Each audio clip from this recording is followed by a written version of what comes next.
Today we're going to talk about mortgage disclosures. What the heck is all that paperwork anyway? And we're getting started right now.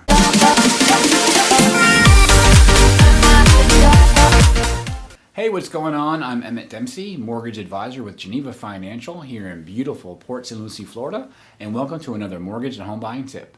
If this is your first time here and you want to learn more about mortgages or the home buying process in general, go ahead and subscribe to my channel and ring that bell so you don't miss anything. Okay, mortgage disclosures. What are they? What do they mean for you as a mortgage borrower? At this point, you've gone under contract or you decided to do a refinance, and now you have this big pile of paperwork, either in actual paper or like most of our loans these days, it's all signed electronically via electronic signature. So basically, let's talk about what these disclosures, these mortgage disclosures are and what they are not. First, let's talk about what they are not. These mortgage disclosures are not your final documents. I have a lot of buyers who ask me, like, if I sign these, does this mean is it locked in? Is this what it is? Like, no.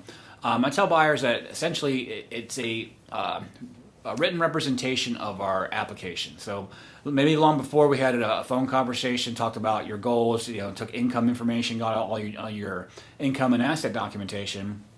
That's part of the disclosure package. So the disclosure package basically acknowledges that you've applied for a mortgage. And let's talk about a few things that are in the mortgage package. First and foremost is a loan estimate, which is a very important document. It talks about your points and fees and all that stuff. And I did a separate video on the loan estimate here. Go and take a look here about it. That's a very in-depth video about that document. But let's just talk about what all is in your disclosure package and what's important.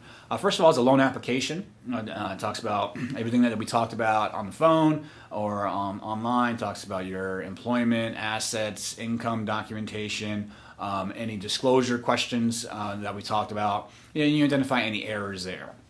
Also, any kind of authorizations that we need, like to pull your tax transcripts, to get your certification and authorization to pull certain verifications we need, like verifications of employment from your job, or verifications of rent from your landlord. So we can do those on your behalf, so you don't have to run them down for us.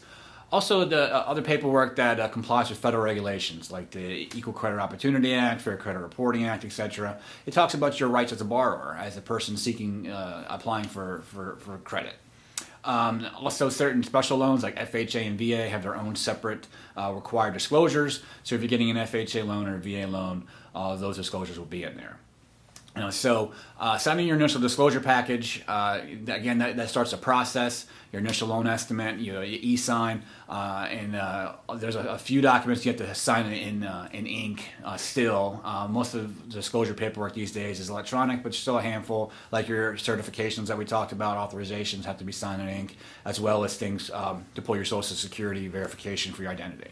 So that's it in a nutshell, and you get various disclosures along the way. You'll get your initial set of disclosures, another set when you lock your loan, and then also at the end you'll get your closing disclosure. And I did another closing disclosure video here. You could take a look at the detail for that. So I hope that was a good walkthrough about disclosures, what they are, what they aren't, and for you as a mortgage borrower.